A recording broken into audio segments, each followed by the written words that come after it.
In this video, we're going to now set up our UI for our game. So to get started with this, we're going to create a HUD, which stands for Heads Up Display. If you look in your sprites folder here, we have our UI and we have all of our HUD items. We have an A button and a B button.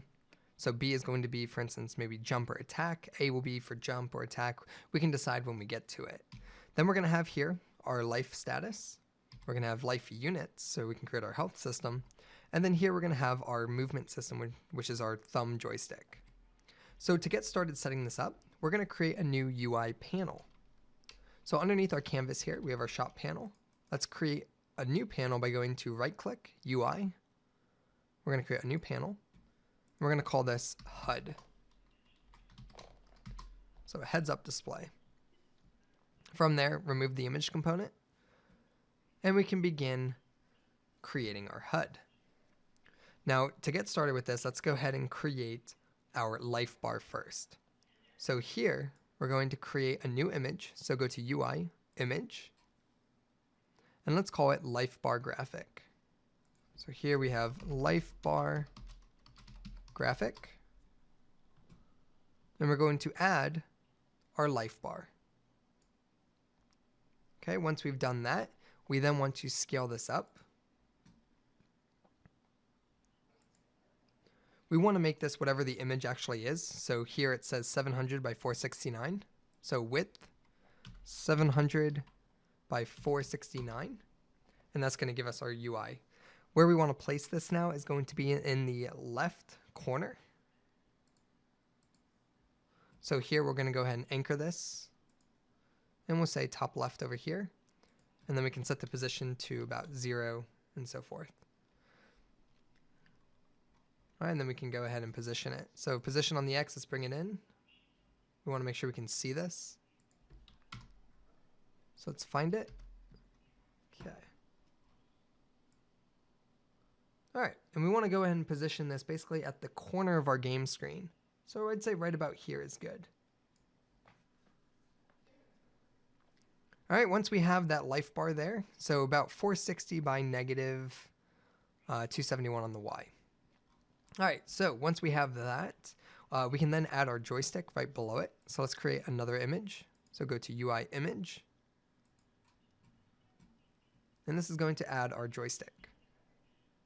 So thumb button. And let's rename this to joystick. Okay, here's our joystick. And the joystick image is going to be 512 by 512. So let's change it to 512 by 512. And we're going to position this in the bottom left corner. So we can go ahead and set this to 0, position 0, and then move it up to where we want it. So about right here. About right there is where we're going to want it. So that's going to be used for our movement. And then now we have our A and B buttons. So let's create another image, UI, Image. And we'll call this B button. All right, and we'll be able to add functionality for it to be a button later. But for now, we'll go ahead and add a B button. So here we have our B button image. Add that. Once you've done that, let's increase the width and height to be 256 by 256. And we'll anchor this as well. We'll anchor this, just keep it centered for now. All right, so here we go with our B button. Let's move that down here. All right, so here we'll have our B button, and then we'll have our A button as well. All right, let's duplicate B button, and let's call it A button. Once you have that, drag the A button into the source image, and we can move it. So about right there. So here we have our game. So here you can move around. Imagine if you're holding your phone horizontally, you can move around and you have your B and A buttons. And then you have your life image on top there. So it's going to have a section for us to have some gem count text.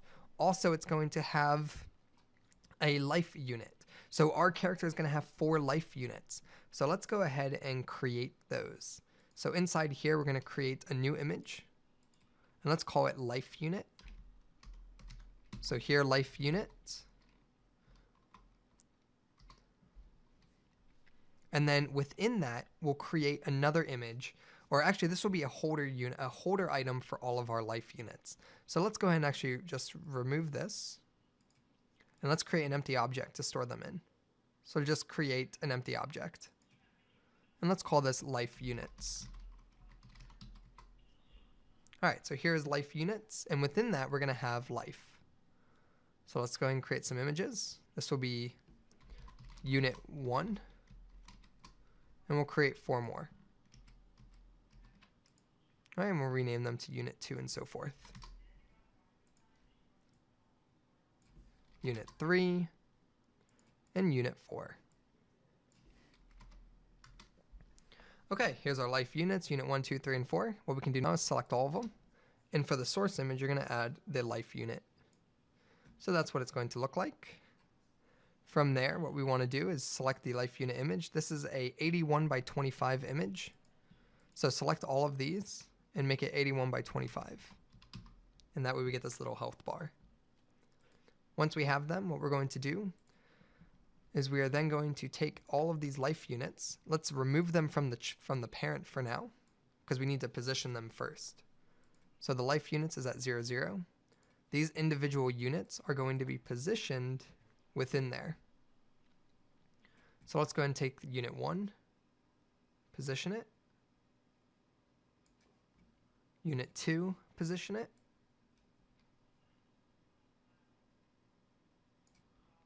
Take unit 3.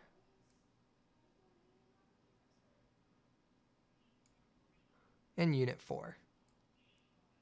Now, one thing we can do here is if we actually hold down the control key, we can shift these in like a locked position.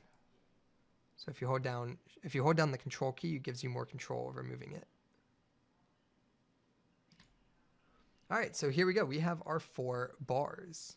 That's exactly what we want. So take unit 4 through 1, unit 1, 2, 3, and 4, drag them into the life units, just so we can clean it up. Alrighty, so this is our UI. The next thing that we're gonna do now is it's a little bright on the screen, so let's go ahead and just dim it down a bit. So to do that, we're simply going to just take the alpha of these guys and just bring it down to about 100. So the life can stay as is, but we'll go ahead and make the joystick and A and B buttons, and we'll set them down to about 100 alpha. That way it's kind of faded. Okay, let's get rid of this error. Just clear it. Alrighty. The next thing we want to do here is we have a count for how many gems we collect. So let's go ahead and create some text for that. So we're going to create a new UI object, text. This is going to be gem count. And let's go ahead and just put 54 in, for example. All right, and let's find where this gem count currently exists. So it's over here. We want this to be anchored in the top left, and then set the position to about 0, 0, and let's move it in. So it's over here. All right, and it's we need to increase the size because we can barely see it. Let's also make it white.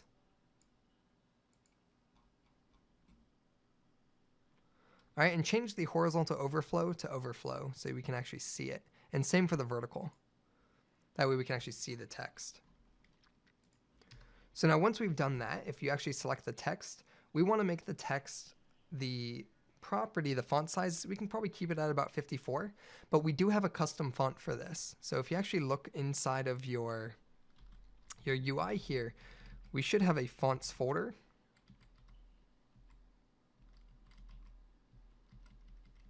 Or if we look inside our sprites folder here, we have a fonts folder. We're going to use this font. So on the gem count, let's go ahead and replace the font from Arial to this Charlemagne. And there we go. That gives us a much cooler look. All right, so for this 54, we can then go ahead and place this about here in the center. And we should be good to go. So now as we collect gems, we'll be able to increment this value, and this will represent how many gems our player has. From there, we have our life support. So as we lose a life, we'll be able to subtract 1, so it's going to look like this. Once you get hit once, we're going to take unit 4, turn it off. Once you get hit twice, we'll take unit 3, turn it off, and so forth. So we're going to create all these systems in the coming videos. I'll see you guys then.